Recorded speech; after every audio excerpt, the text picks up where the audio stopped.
खबर शामिल करते हैं खेल के मैदान से। भारत से खेलने का क्या फ़ायदा, हरभजन सिंह का शोएब अख्तर पर तंज। साबिक भारतीय क्रिकेटर हरभजन सिंह ने वर्ल्ड कप में पाक भारत मैच पर रावलपिंडी एक्सप्रेस शोएब अख्तर को तंज का निशाना बनाया है। हरभजन सिंह ने मगरूराना अंदाज में कहा कि मैंने शोएब अख्तर को बोला है पाक भारत मैच का क्या फ़ायदा।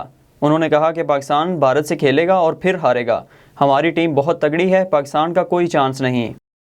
पाकिस्तान हॉकी टीम के साबिक कप्तान सलमान अकबर अमरीकी गोल कीपर्स को तरबियत देंगे। पाकिस्तान हॉकी टीम के साबिक कप्तान सलमान अकबर ने अमरीकी हॉकी एसोसिएशन से मुआहदा कर लिया है।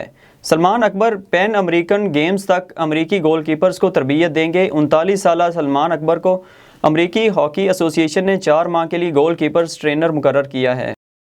भारतीय शायकीन की ऑस्ट्रेलवी क्रिकेटर्स को गालियां।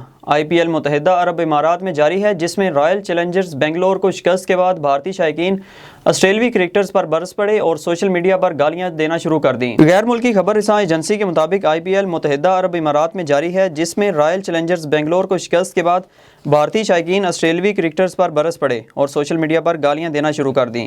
भारतीय शायकीन ने ऑस्ट्रेलवी ऑलराउंडर डैनियल क्रिश्चियन और इनकी अहलिया के लिए भी इंतहाई बुरे अल्फाज इस्तेमाल किए, जिसके बाद ऑस्ट्रेलवी क्रिकेटर ने गालियों के स्क्रीनशॉट्स इंस्टाग्राम पर शेयर करते हुए लिखा कि मैं मानता हूं अच्छा नहीं खेल सका, लेकिन मेरी अहलिया को इस मामले में ना घसीटा जाए।